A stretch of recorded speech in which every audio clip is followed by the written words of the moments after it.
Today, Matt Walsh Show, the Democrat Party has lost touch with the voters completely. Their only hope of regaining power is to rig the system in their favor. That's what the Wisconsin Supreme Court election next week is all about. And speaking of losing touch, Tim Walz declares that Democrats need to proudly embrace DEI and wokeness. I, for one, think that's a great idea for them. And Thomas Massie introduces a bill requiring lawmakers to divulge if they're dual citizens with another country. How is that not already the law? We'll talk about all that and more today on the Matt Walsh Show.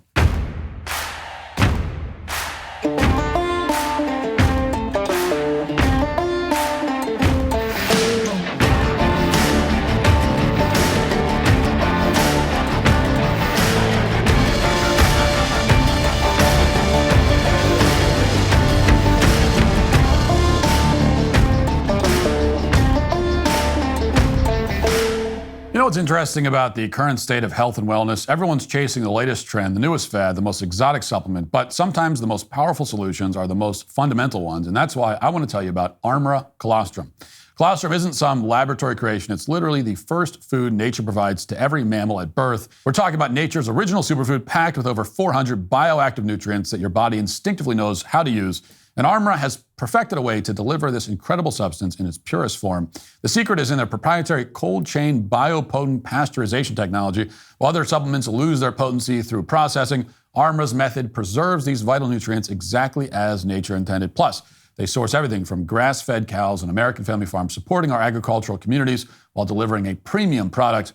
In times when we're surrounded by synthetic solutions and processed products, isn't it refreshing to find something that's both innovative and completely natural? This is the kind of advancement we should champion, one that enhances what nature has already perfected. We've worked out a special offer for my audience. Receive 15% off your first order when you go to tryarmra.com/Walsh or enter code Walsh. That's TRYARMRA.com/Walsh. We've now established about 1 million different ways that Democrats have no intention of learning anything substantive from their defeat in November. First, there was the disastrous meeting to select new leadership of the DNC, which resembled a bad American Idol audition more than anything else. The various non-binary and BIPOC candidates spent all their time singing and complaining about how oppressed they are instead of reflecting in any way on how they just lost the election. And then Democrats encouraged a domestic terror campaign against Tesla, which is obviously a surefire way to demonstrate your commitment to a stable, functioning democracy. And on top of that, Democrats also decided to go to federal court on behalf of Venezuelan terrorists who had just been deported because, as we all know, that's what swing voters are really passionate about, getting all the violent gang members back into the country. It would be a pretty significant understatement to say that this is not a winning strategy for the next election. To any objective observer, Democrats are acting like a party that badly wants to go extinct. But of course, Democrats have no intention of going extinct. Their sole purpose is obtaining as much power as possible. So it's worth asking, as we watch Democrats double down on every single one of their policy positions from the last election cycle, what exactly their plan is going forward. If they don't intend to appeal to voters, what are they going to do? How are they going to regain power? Recently, the Democrats' leader in the House, Hakeem Jeffries, answered that question because Jeffries is one of those people who's simply too dumb to keep a secret. We have this footage that makes one thing very clear. Democrats do not intend to persuade voters based on ideas or policies or anything like that. That's not a major part of their strategy. Instead, Democrats want to change the rules. That's the winning strategy they've settled on. Specifically, they're going all in on a Supreme Court race that's taking place on Tuesday in Wisconsin. And if the Democrats win the race, they'll retain control of the Wisconsin Supreme Court. And then Democrats intend to use the Wisconsin Supreme Court to redraw congressional districts in the state so that more Democrats are elected, which, if successful, would ultimately swing control of the House of Representatives back to the Democrat Party. So this is a statewide race that will have major implications for the entire country. And watch as Hakeem Jeffries explains. There are gerrymandered congressional lines right now in Wisconsin. Wisconsin's a 50-50 state, as I mentioned, but there are 6 Republicans and only 2 Democrats out of an 8-person delegation because the lines are broken. Right. And as soon as possible, we need to be able to revisit that and have fair lines. The only way for that to be even a significant possibility is if you have an enlightened Supreme Court. That's one of the creepier uses of the word enlightened that you'll ever hear. The Supreme Court of Wisconsin needs to be enlightened, says Hakeem Jeffries. And by that he means the Supreme Court should be composed of left-wing operatives who will do everything in their power to benefit the Democrat Party. This is how Democrats think about judges in every context. Republicans select judges who will be faithful to the law, supposedly, which inevitably means that they routinely betray conservative principles and vote with Democrats half the time. But Democrats, on the other hand, select judges who vote in lockstep with their party. That's the only thing that matters to them. That's what they've done in the U.S. Supreme Court, and it's what they're doing in Wisconsin as well. If you're confused about exactly what Jeffries is talking about, I'll try to explain the general idea. So Democrats are claiming that Republicans have gerrymandered Wisconsin congressional districts by drawing the districts in an artificial way so that Democrats are only capable of winning 2 districts out of 8 total in the state. So in other words, they're saying that districts are currently drawn so that all of the Democrat voters are jammed into 2 districts. And now Democrats are promising to use the Supreme Court to redraw those districts in such a way as to guarantee that Democrat voters are spread across more districts. And in the end, the goal is to seat more Democrats in the House of Representatives and then unseat Mike Johnson and unseat the Republicans from power. Now, one of the many problems here is that Wisconsin's congressional districts, as they stand right now, are completely reasonable. There is no reason to redraw them unless you're trying to find some artificial way to get more Democrats into power. So here's an image of what the districts look like at the moment. You can see it there. And as you can see, the Milwaukee and Madison areas in the southern portion of the state each have their own district. And those are the 2 congressional districts that Democrats control at the moment, districts 2 and 4. Now, if you compare that district map to the results in Wisconsin from the last presidential election, you'll immediately notice that the Democrats have a problem. You can take a look at it here. As you can see, the overwhelming number of counties in the state are Republican. Pretty much all of them voted for Trump. Democrats' strongest base of support in Wisconsin is in the southern portion of the state by far, in places like Milwaukee and Madison. Those are the urban centers, so that makes sense.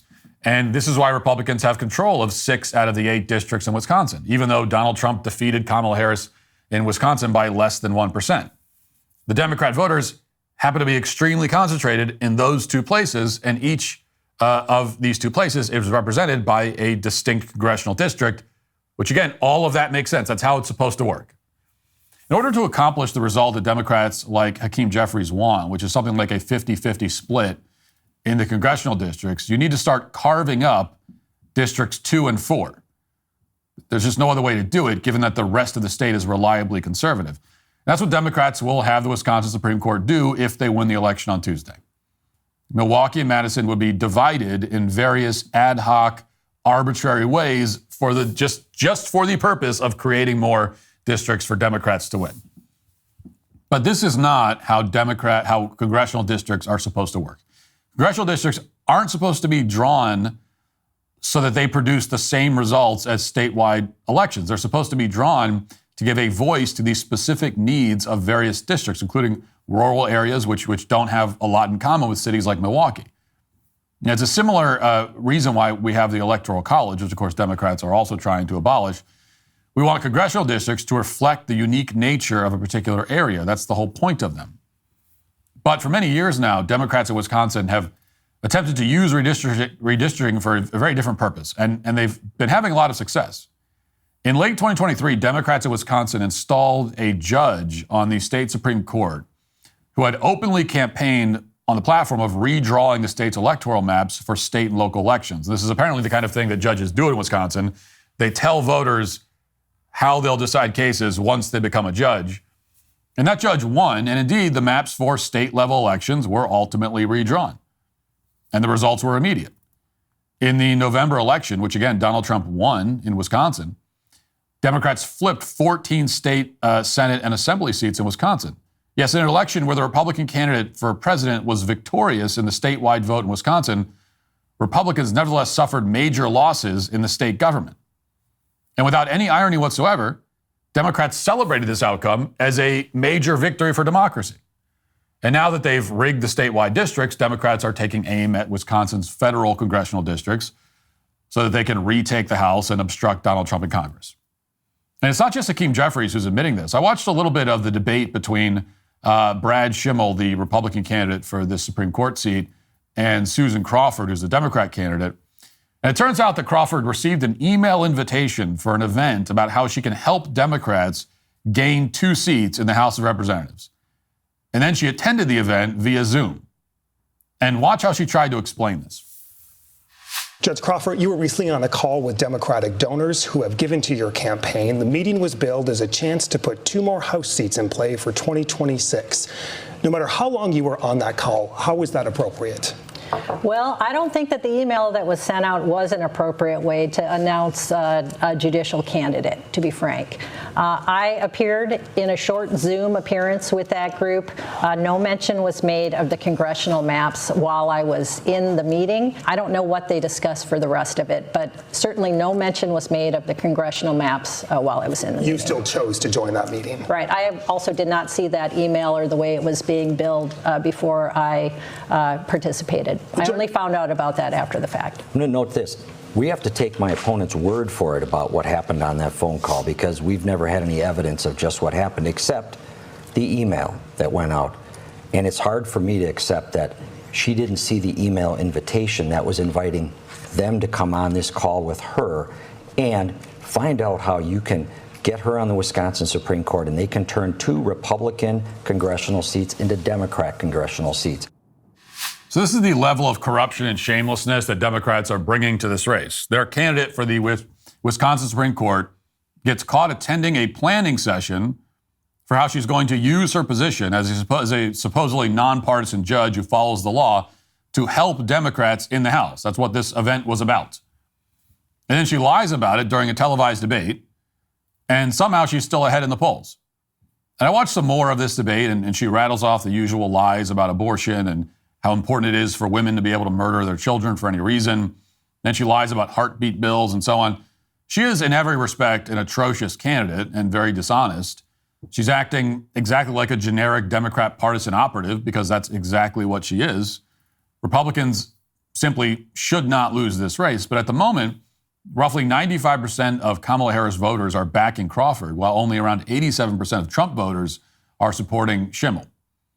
And that needs to change between now and Tuesday, or else Crawford will win. And that could potentially be a disaster for Republicans at the national level, at least in the short term.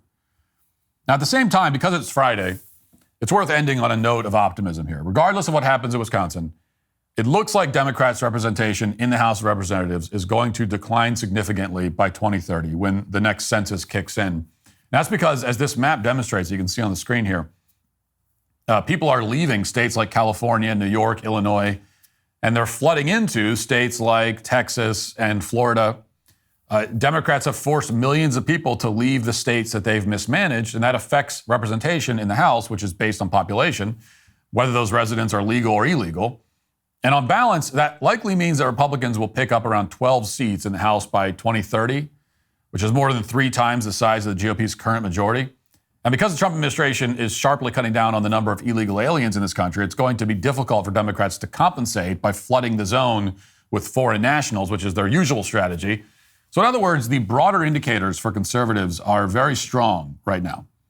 Democrats are doubling down on their most insane and alienating positions, and they're resorting to gerrymandering and promoting judges who are obviously corrupt in an attempt to claw back a couple of House seats.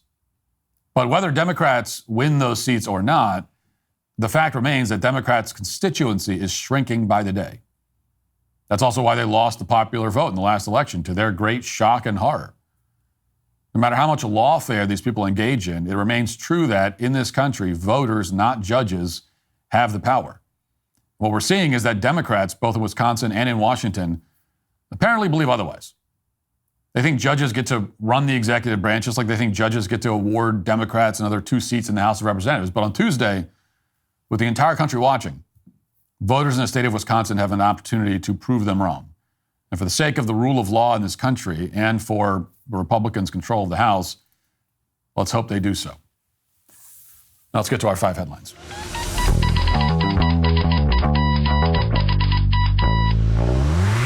Congratulations, you are the unwitting star of the internet's most invasive reality show where data brokers are auctioning off your personal information to whoever's got pocket change and internet connection. Your name, address, social security number are all floating around out there like a chain email from 2002 that just won't die.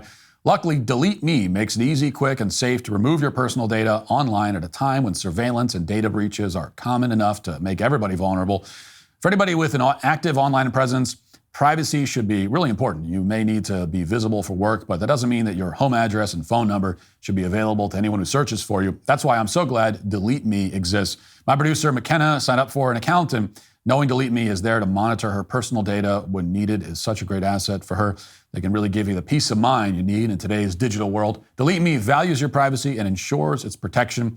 Tell their experts exactly what personal information you want removed, and they'll handle the entire deletion process for you, which is great because you probably have better things to do with your time than chase personal information across the internet's endless databases.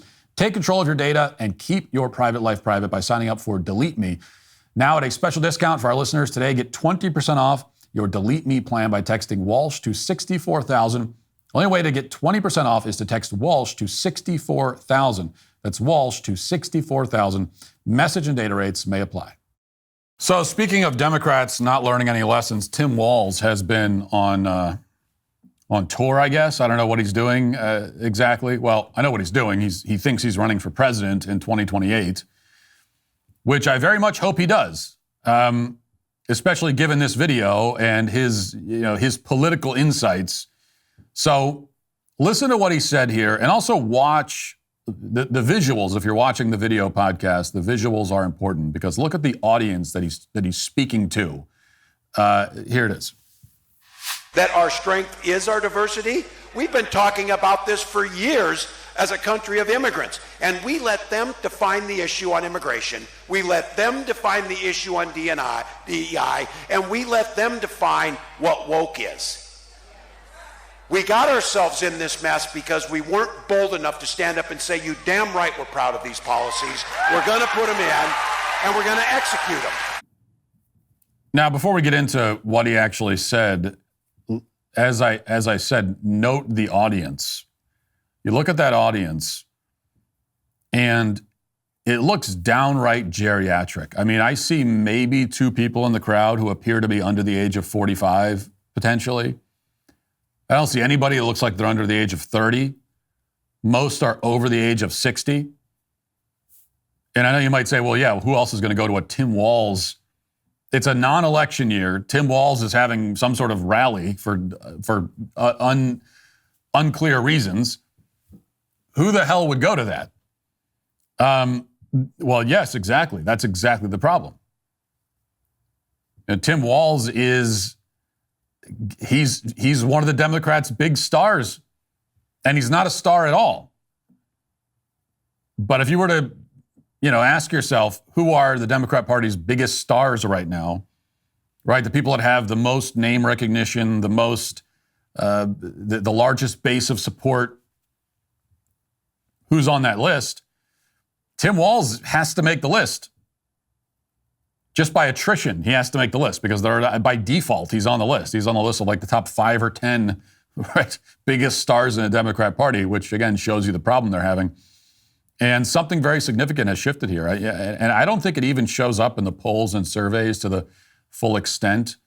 You do see it there too, but you see it more just when you watch videos like this. And it's the vibe. It's the overall vibe that young people are not interested in this. The Democrat Party feels old and decrepit now and very uncool. It does not feel like a cool, these are not, it's lame. Feels very lame. And then there's what he actually said, which is that Democrats should proudly embrace their love of illegal immigration, DEI, wokeness. I hope they take his advice. I think that is great advice for them. I absolutely think that they should. And one other note too, that he said, Tim Walz, talking about conservatives, said, we have to stop letting them define the terms. They're defining the terms. They're defining the terms of debate. And that is also a really significant statement because he's right. And, if I had been in a coma for the last 3, 4, or 5 years and I had no context and I didn't know who Tim Walz was, and I saw that clip, just that part, where he said that we got to stop letting the other side define the terms. If I listened to that clip, and also I saw the audience he was talking to, I would assume, well, that's got to be a Republican. Because it's an older audience. And that problem of the other side is defining the terms, that has been the problem that Republicans and conservatives have had for decades. And this is something that I've said many, many times. Many conservatives, over and over, we've said we've got to stop letting them define the terms, because we're having all these debates using terms that have been defined by the left. Well, that's the other thing that's shifted here. And Tim Walz is correct that for the first time, like in my lifetime, conservatives are having success defining some of these terms. And it's less defining and more branding. So DEI, for example, we have branded it. When you hear DEI, you think lame, bad. It's toxic. It is a toxic brand. We did the same thing with CRT. Woke, right? It's easy to forget that woke was something that the left came up with to describe themselves. We took that term for them, rebranded it, made it a bad thing that now they want to run away from. That, again, is something that conservatives never did. 10 years ago, that was never happening. Every term used in political discourse was one that the left came up with and defined. So he's exactly right that, yeah, that's a problem for you. And I don't see any solution for Democrats at the present moment. All right, Congressman Thomas Massie, who's one of my favorite members of Congress, and I don't have very many that I would describe as favorites, but he tweeted this yesterday. He said, "Today I introduced H.R. 2356, the Dual Loyalty Disclosure Act. If we continue allowing dual citizens to run for federal office, candidates should disclose to voters all countries in which they hold citizenship. Thank you, co-sponsors, Representative Andy Biggs, Marjorie Taylor Greene, and Clay Higgins." Now, the only thing shocking or outrageous about this is that apparently it isn't already a requirement that they disclose this kind of information, but it isn't, evidently. So obviously, yes, any elected official who holds federal office or office at any level should be required to disclose if they are dual citizens of some other country. It's insane that we don't even know how many of our members of Congress are citizens of a foreign country. We don't know that. I found that hard to believe. I looked it up, and sure enough, that information is not available. We don't know. You'd think that would be information that you could find somewhere, but apparently not. It's not available. They don't. That information is not. So we are not allowed to know. We are not allowed to know how many members of Congress are citizens of another country aside from our own. They're not mandated to disclose it, and they're not mandated to renounce their citizenship in another country. How is that even possible? I mean, if you have dual loyalty, if you consider yourself and are considered legally to be a citizen of some other country, we need to know that as voters. That is just a basic level of accountability and transparency that we should have. And the fact that we don't, the fact that this law likely won't be passed or even come up for a vote, most likely, that really makes you wonder how pervasive the problem is. What are they trying to hide here? How many members of Congress are citizens of a foreign country? And in fact, I'll take it a step further. If you're a dual citizen, you should not be allowed to hold public office at all. A requirement of running for office in this country should be, or being appointed to a position in government, should be that you renounce your citizenship in any other country. What? Of course. Why would we allow this? And I'll take it a step further than that. Dual citizens should not be allowed to hold elected office, and they should not be allowed to vote and decide who holds elected office. If you're a citizen of another country, you should not be allowed to vote here. If you have the interests of another country in mind, if you are loyal to some other foreign country, you should not be given any say in our elections. If you want to vote here, renounce your dual citizenship. Go all in, right? Be an American. If you won't renounce it, that tells us that you have at least a split loyalty to the other country. which should disqualify you from taking part in our elections at all, either as a voter or as a candidate. So the whole thing is just insane to me. I mean, forget elections and voting. I don't know why do we allow the concept of a dual citizenship at all? I mean, there are people out there, lots of people, we don't know how many, who live in another country, have lived there their whole lives, have never even been here, or have been here, spent very minimal time here, and yet are citizens of the U.S., and their vote counts just as much as mine does. How do we allow that? Born in another country, live in another country, citizen of another country, and yet you can vote here? What?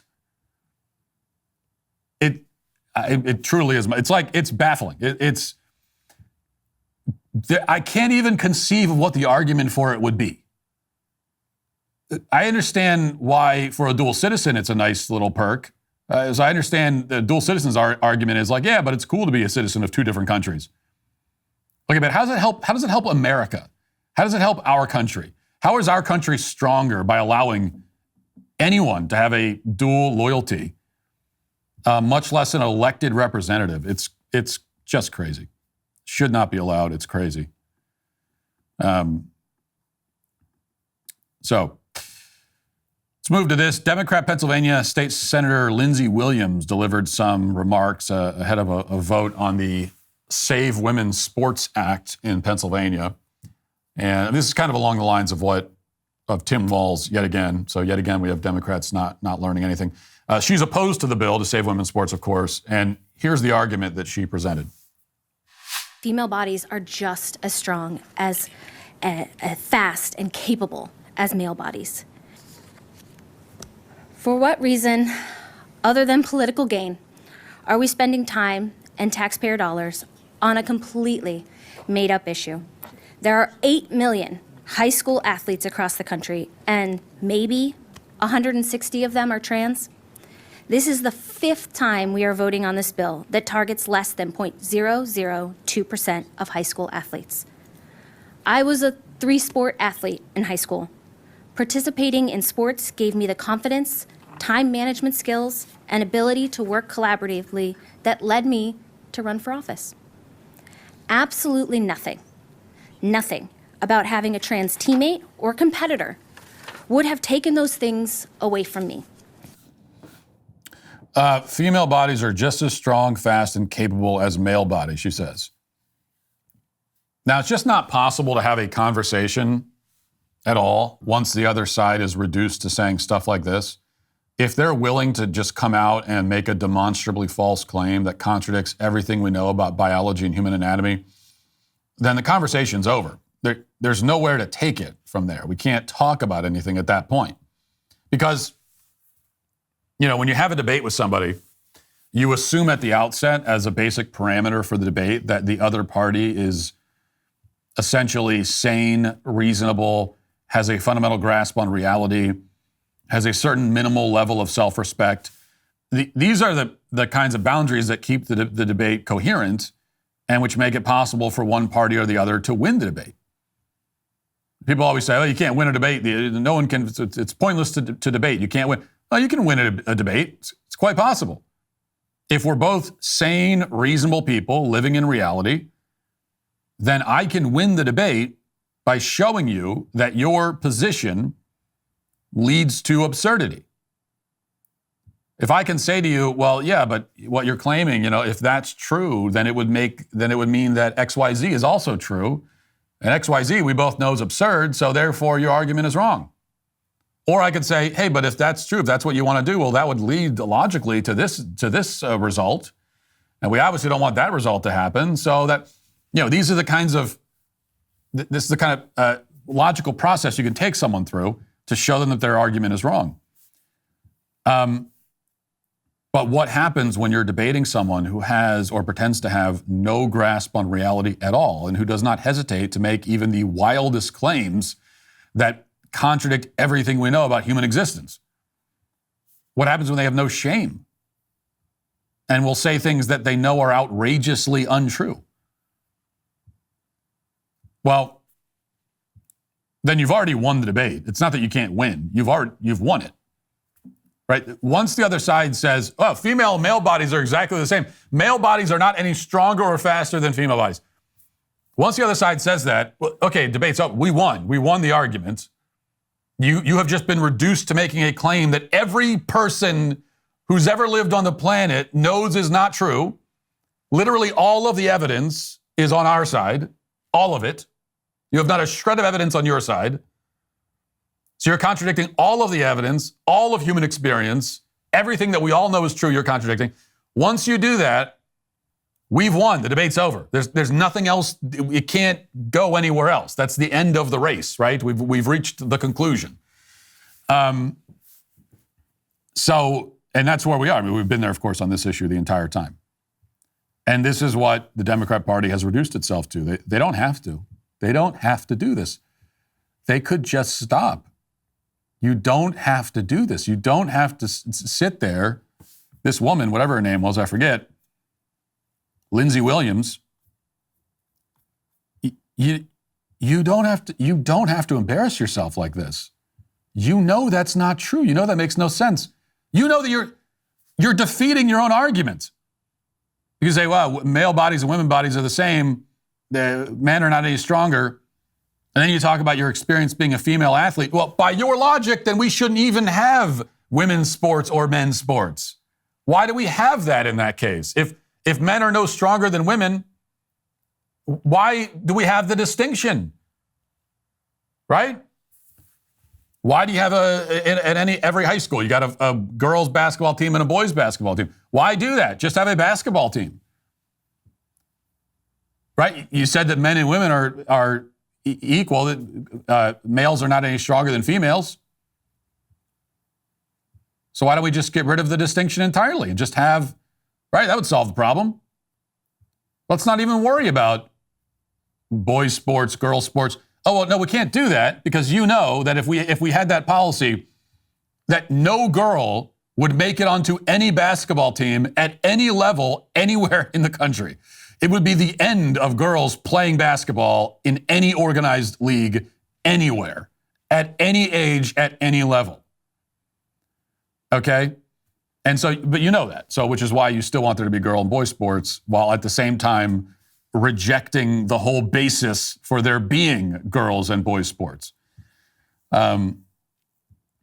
It's just it's total inanity. And everyone sees it. Everyone knows it.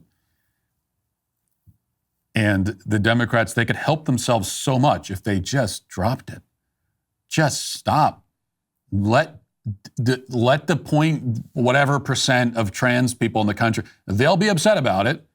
No one else will care. You are humiliating yourselves every single day for the sake of this small minority, the tiniest little sliver of the population. You've totally destroyed yourselves and all of your credibility, all of your political capital, your political future. You've sacrificed all of it for their sake. I mean, don't let me stop you. Don't let me stop you. But it's truly, truly like jaw-dropping to behold every time. I'm used to it by now, of course, but we've never seen anything like this. Let me play this video for you. I saw this. I saw this on my feed after it was posted by Tim Miller, who's an MSNBC contributor, and he captured it with this. He said, "This is the sickest I've ever seen in my life. Oh my God." And so he's saying that this video I'm going to play is very sick and twisted. It's terrible. It's the worst thing he's ever seen in his life. In his life. The worst thing in his life he's ever seen.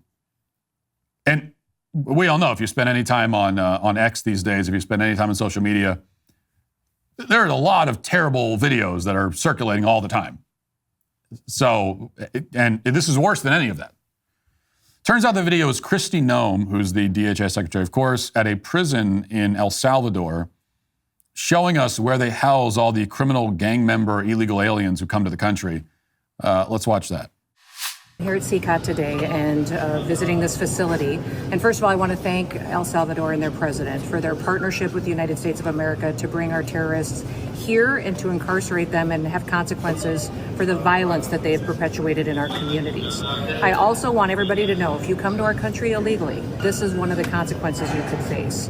First of all, do not come to our country illegally. You will be removed and you will be prosecuted. But know that this facility is one of the tools in our toolkit that we will use if you commit crimes against the American people.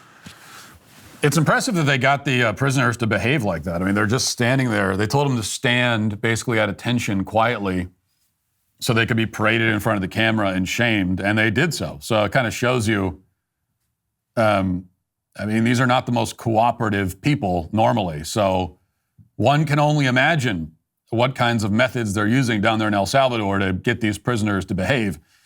But that's sick and disturbing, Tim Miller says.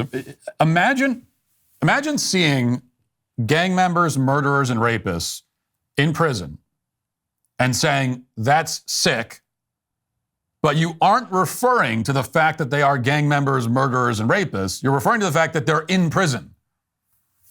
Just imagine having that mentality. It's impossible to imagine. It's impossible for a sane person to put themselves in that state of mind.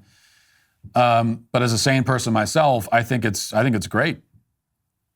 And to be honest with you, I haven't been a fan of some of the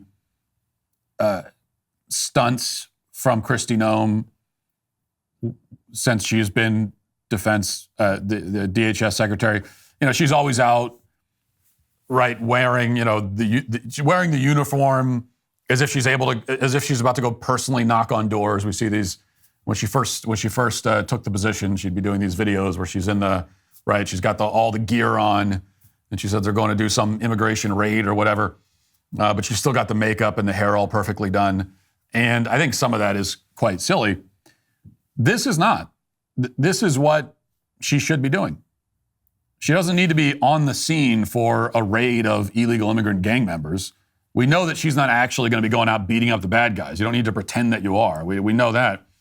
But this is different. This is simply Noem as the face of this agency, basically, parading these criminals in front of the camera, making an example out of them, shaming them, and using them as a warning to any future gang members that this is what might happen if you come here.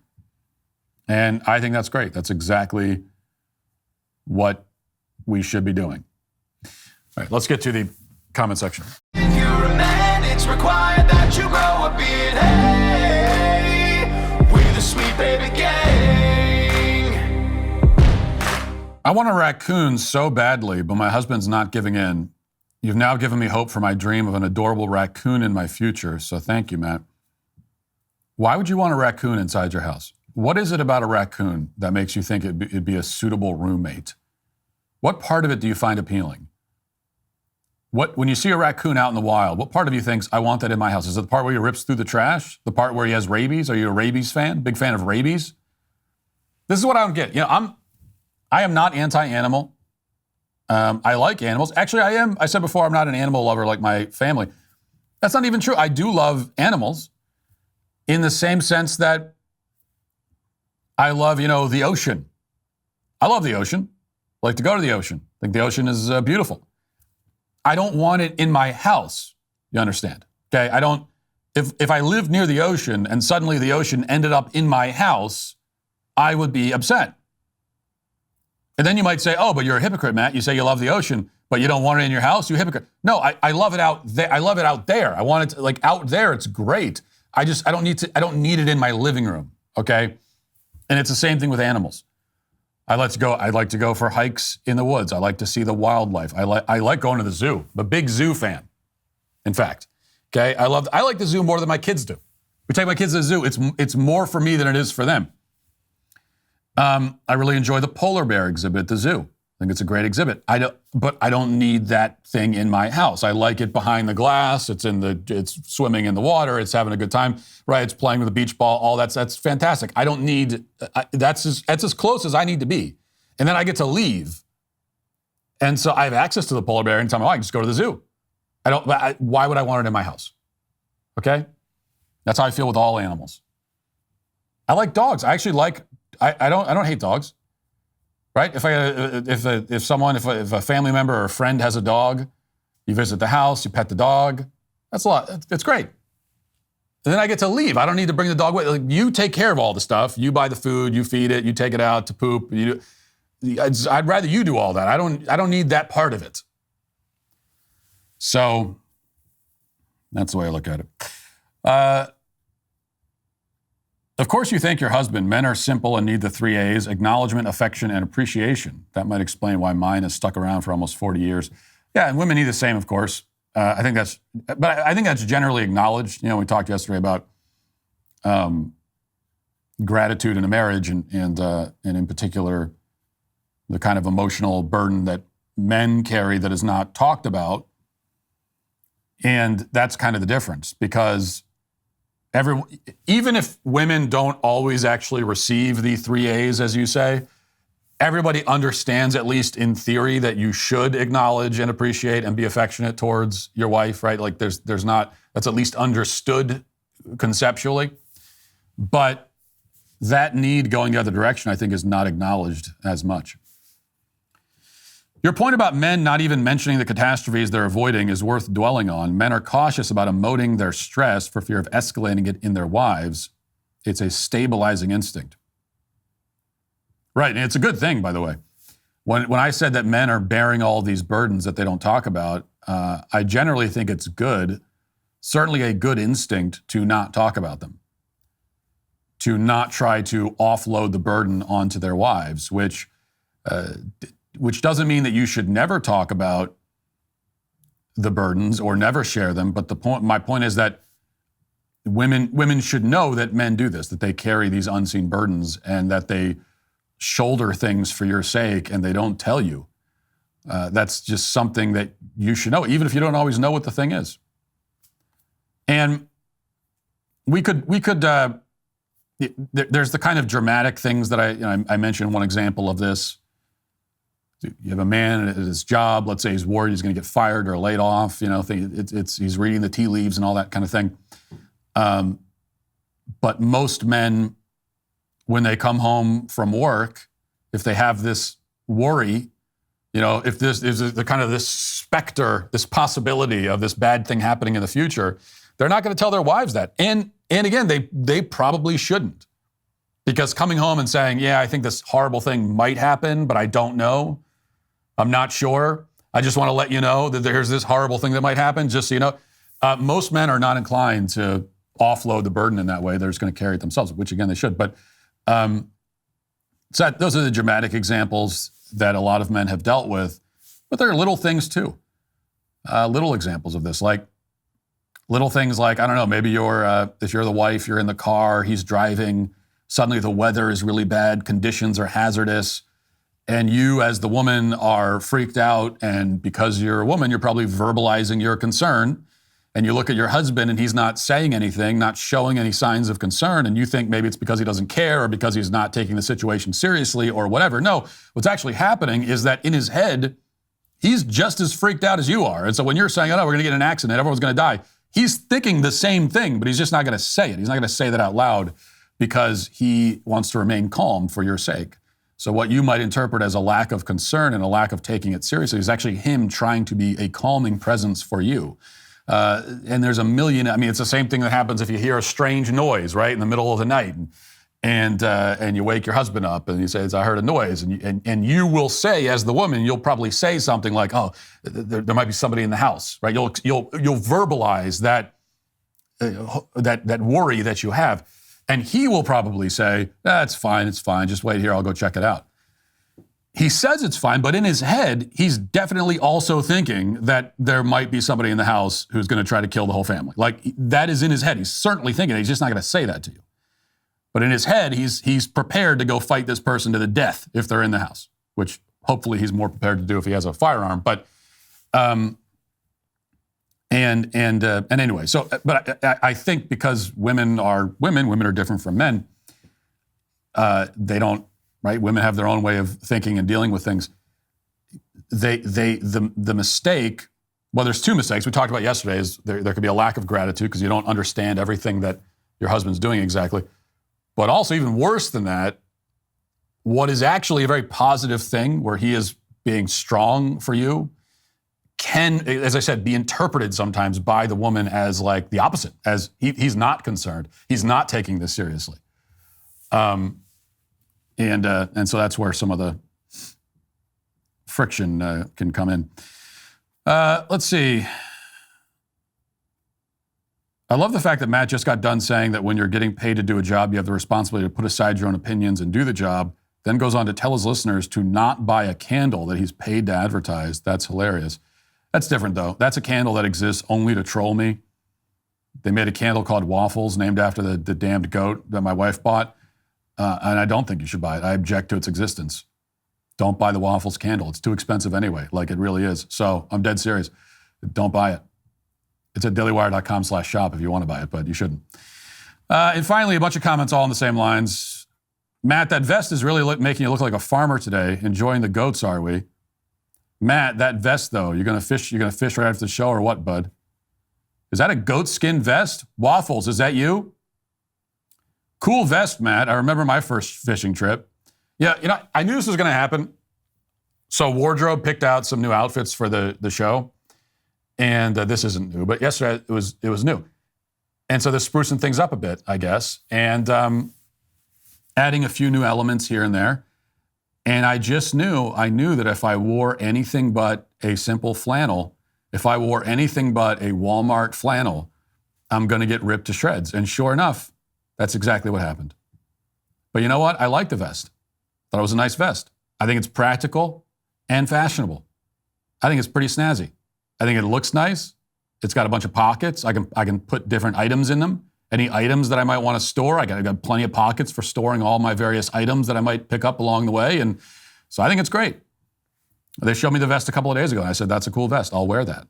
So you people can make fun of the vest all you want. I thought it was nice. I'm a vest guy. I like vests. And I don't make any. And guess what? There are other vests that you're going to see. We got a whole array of vests that we're about to roll out. So we're going all in on vests.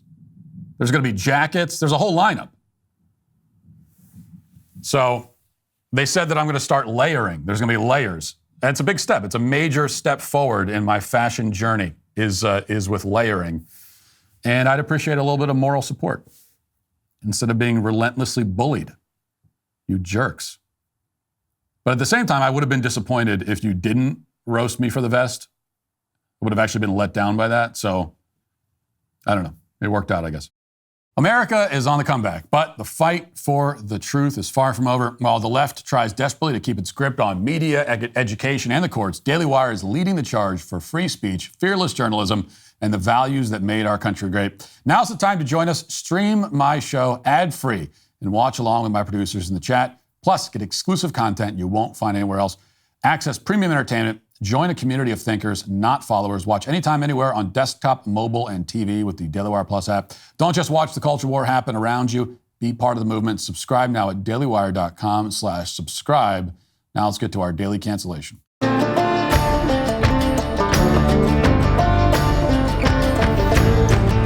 Scott Shamblin, a radio host in Colorado, posted this clip from a hearing in the state legislature yesterday in Colorado. This is Speaker Julie McCluskey in Colorado talking about the cost-saving benefits of abortion. Listen.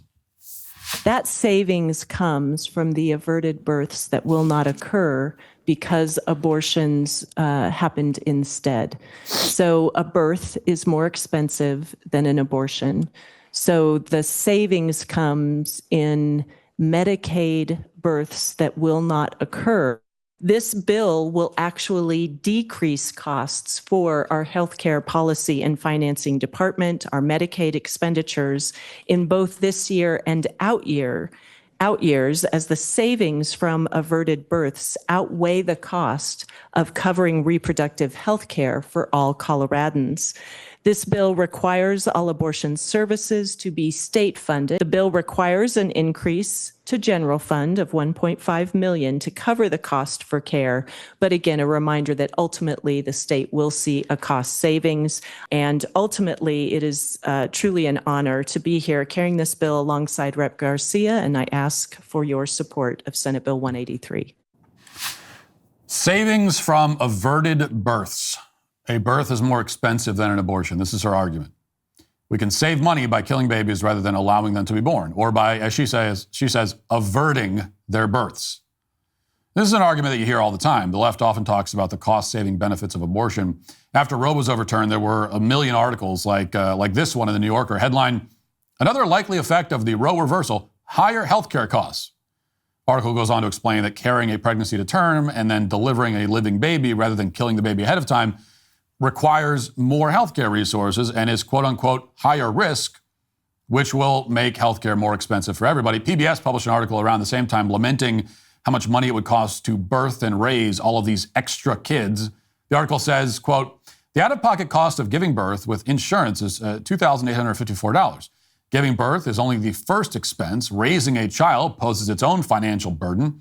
And previous research has shown that people who are denied an abortion face significant economic harm."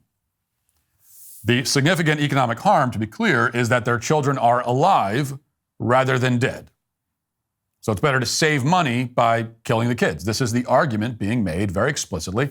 And as we saw from Julie McCluskey, they are not ashamed of it. So it makes me wonder, if we're okay with killing human beings in order to save money, then why do we stop at babies? Why do we start there? I mean, why do we start or stop there? Why are we talking about babies at all? I wonder what Julie would say, or what PBS or the New Yorker would say to this modest proposal. If we're going to kill babies to save money, couldn't we use the exact same argument to save money by killing the homeless? And hear me out on this. I'm not encouraging anyone to run out and commit any acts of violence. I'm saying, by the pro-abortion logic, why don't we pass a law and put a system in place for doing this humanely? Which is very important to me. I wouldn't want any back alley homeless terminations to take place. We want to make sure it's done very safely. I mean, it's not going to be safe for the homeless person, but it'll be safe for everybody else. So just think about this. Homeless people cost taxpayers upwards of $50,000 per year. So the cost savings by averting all of these homeless lives would be very significant. So if you advocate for the mass extermination of the unborn on the basis of cost savings, I mean, you must support this proposal as well. Now, you might want to object and say, well, no, abortion's totally different. After all, the homeless are human beings. Well, yeah, you're correct. Human is a species. What species do you think a fetus, quote unquote, is? Fetus means offspring in Latin. So he is the offspring of two human parents. Evidence would suggest that the unborn child is also then a human being. We're pretty sure that he's not an elephant or an oak tree. Now, maybe you'll object and say that, sure, the unborn child is a human being, just like a homeless person, but the homeless person is alive, whereas the unborn child is not. Well, but then what is the abortion doing precisely if the child is not alive before the abortion is performed? Is the abortion killing something that's already dead? Is it killing an inanimate object? They call an abortion a termination. Well, what is being terminated? If a woman went in for an abortion and then shortly after she gave birth to a live baby, that would tell her that the abortion was botched, that it didn't work. How would she know that? Well, because the abortion is supposed to convert a living baby into a dead one, because the unborn baby is living. It is a life. It is a human life by any definition of the term. So both homeless people and unborn children are human lives who happen to cost a lot of money. Which brings us back to the original question, why aren't we mass executing the homeless? Serious question. Now, maybe next you'll object and say that unborn children are a different case because they're fully dependent on their mothers for survival. Well, yeah, but the homeless are fully dependent also. If we withdrew all tax funding from the homeless tomorrow, we would be told in very panicked terms that thousands of homeless will die. Why is that? Well, because they're fully dependent on us for their survival. If dependence makes you less human or takes away your moral right to existence, then the homeless are in the same boat as the unborn. They have no moral right to exist. In fact, they're in a worse boat. After all, in the vast majority of cases, a woman is pregnant because she chose to participate in the reproductive act. Both her and the father chose to do the thing that is biologically designed to create children and which has created children literally billions of times before in history. That child exists because of them and because of their actions and for no other reason. But the homeless guy down the street isn't homeless because of me. I had nothing to do with it. He's dependent on me as a taxpayer, completely apart from my own involvement. Indeed, he's almost certainly homeless because of his own actions, his own choices. The unborn child did not choose to be conceived. The unborn child didn't do a single thing to put himself in that position. The homeless guy did. He started smoking crack or something, and now he's homeless. And now as a taxpayer, I got to pay for it? So, if anything, that would make him even more eligible for abortion by the logic of pro-abortion people. Now, you might try to offer one last objection. You might say that, sure, the homeless are expensive, just like children. Sure, we could save money by aborting the homeless, just as we save money by aborting babies. Sure, unborn children are just as human and just as alive as the homeless or anyone else. Sure, the homeless are dependent, just as the unborn are dependent. But the difference is that the unborn have no conscious experience, whereas the homeless do. In other words, babies don't know that they're being killed, but the homeless would know it. Now, I find that to be a rather demented and morbid argument. The idea that it's okay to kill someone as long as they don't know you're doing it seems fraught with all kinds of difficult implications. It would seem to be bad news for anyone who's ever been under anesthesia or, I don't know, just gone to sleep at night. Be that as it may, this argument doesn't rescue the homeless. I mean, we don't know what sort of conscious experience the unborn have or don't have, but we do know that a great many homeless people are barely self-aware or aware of anything at all, frankly. I mean, the other day I saw a homeless guy having a full-on argument with an ATM machine. Is that guy more aware than an unborn child? Would he even know what's going on if he were aborted? Highly debatable. And we also know that the homeless guy who has lost his mind will likely never get it back, whereas the unborn child, if he is unaware, will soon be aware if we only leave him alone. The unborn child is at worst unconscious or semi-conscious on his way to being fully conscious. The homeless man is semi-conscious on his way to being even less conscious. So it seems clear to me. Literally every argument that you can make for aborting children would not only just apply to the homeless, but would apply to them even more. So why don't we abort the homeless then? Why don't we save a whole lot of money and trouble by just rounding them all up, bringing them to their local Planned Parenthood clinic? I mean, often abortions are justified on the basis that the child is unwanted and might end up on the streets and forsaken by society if they're allowed to be born. Well, the homeless guy is actually already on the street and forsaken. There's no might here. We don't need to speculate. At least the quote-unquote unwanted child has a chance of becoming a productive member of society. The homeless guy has already not become a productive member of society. So again, why don't we just abort them all? We've aborted 60 million children. Why not throw 800,000 or so homeless into that mix? Like what? This barely even leaves a dent compared to 60 million. Why don't we do it? Well, the reason, of course, is that it would be horrifically, unspeakably evil to exterminate the homeless. That is the only reason we don't do it. The only reason is that it would be really, really bad to do. We don't do it, and we shouldn't, because the homeless are human beings. Even if it costs us money, even if they cause a lot of problems for society, even if they're unwanted, even if they are burdens, which they are, we as decent and humane people would never consider mass murder as an acceptable solution to the homeless problem. And we shouldn't. So then why is it a solution for babies? Now, I understand, of course, that one of the hazards of taking this kind of Jonathan Swift rhetorical approach to the abortion issue is that the abortion industry has been rooted in eugenics from the very beginning. So there's always the risk that a pro-abortion person will listen to my, just to be clear, satirical argument for mass murdering the homeless and actually agree with it. I mean, some Western countries are already well on their way getting rid of the undesirables later in life with euthanasia. But I guess I'm very hopefully betting that the majority of pro-abortion people in this country have at least enough humanity and decency and understand that you can't solve the homeless problem by killing all of them. Although with somebody like Julie McCluskey, that assumption may well be too optimistic, which is why she is today finally canceled. That'll do it for the show today and this week. Have a great weekend. Talk to you on Monday. Godspeed.